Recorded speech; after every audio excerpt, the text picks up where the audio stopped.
Welcome back to Public Affairs on Peach. I'm Vince Sims. We're talking allergies this morning with Dr. Jeffrey Gallops, founder of the Ear, Nose, and Throat Institute. So just in our last segment, we showed you actually administering a test to yourself there. You got tested. I did. Pretty simple. We are seeing your reaction there. You have one spot that's kind of identifying that you have an allergy. I have an allergy. Okay, so you already knew that. So once you identify the triggers, well, then what?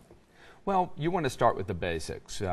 If you've had allergy therapy before, generally, and you still trigger, you should be back on it. And a lot of people think that it's permanent, but it's not. I think that most people that we see have already tried the over-the-counter medications, the topical nasal-steroidal sprays, the antihistamines, decongestants, and some prescriptive medications that help block the reaction.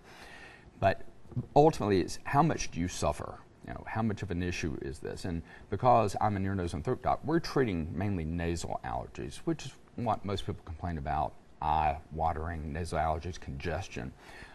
So we treat this a little bit differently than some of the medical allergists. Mm-hmm. Okay, so you were just kind of discussing there how you determine like who needs the antihistamines, who needs the shots, you know, who needs the EpiPen. I mean, how do you determine which level is needed? Well, it's based on testing. You know, a lot of times people treat things just because there's public knowledge about, oh, try this antihistamine, commercials all over the place. But until you test, you don't know.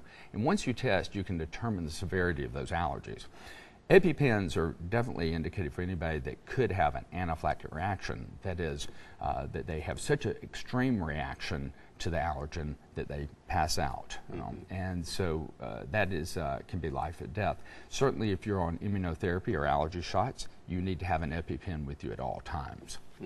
Now, you're an advocate for doing the allergy shots at home instead of in the doctor's office. I know at least back in the day, you had to go to the doctor at least every week if you had it really bad like I did then. So now you don't necessarily have to do that? You don't necessarily have to do that. That's one of the innovative techniques that we have at the ENT Institute. You know, something that's cost effective. Our testing is more cost effective. What you do is cost effective. But taking it home saves you time and money for doctor's visits as well. But not everybody can do their injections at home.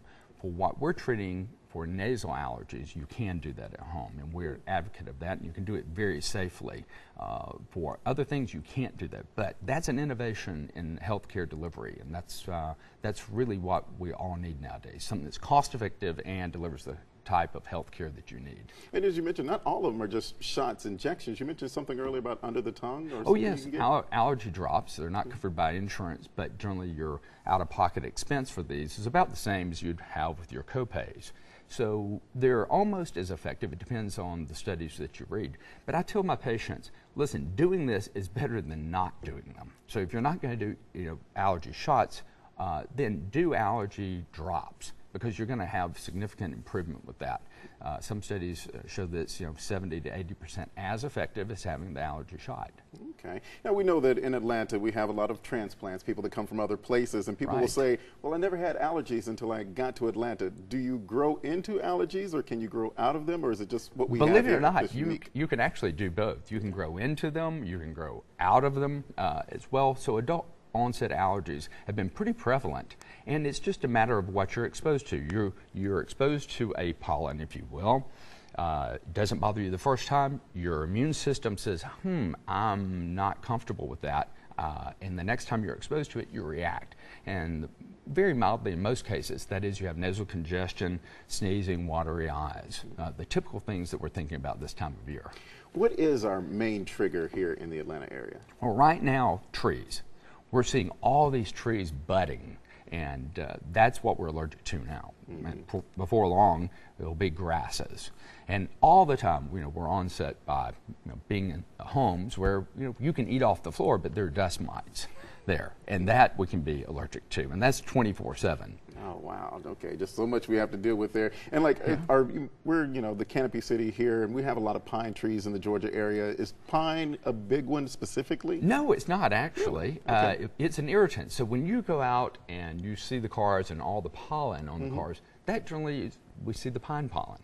You can be sensitive to it, but if someone blew dirt in your face, you're going to sneeze. Well, that's what that's causing. Pine is really, some people can be allergic to it, but for the most part, it's just an irritant. All right, Dr. Gallups, thank you so much for joining us Glad and being to be with us here. this morning. We appreciate it. When Public Affairs on Peach returns, children and allergies. We'll be right back.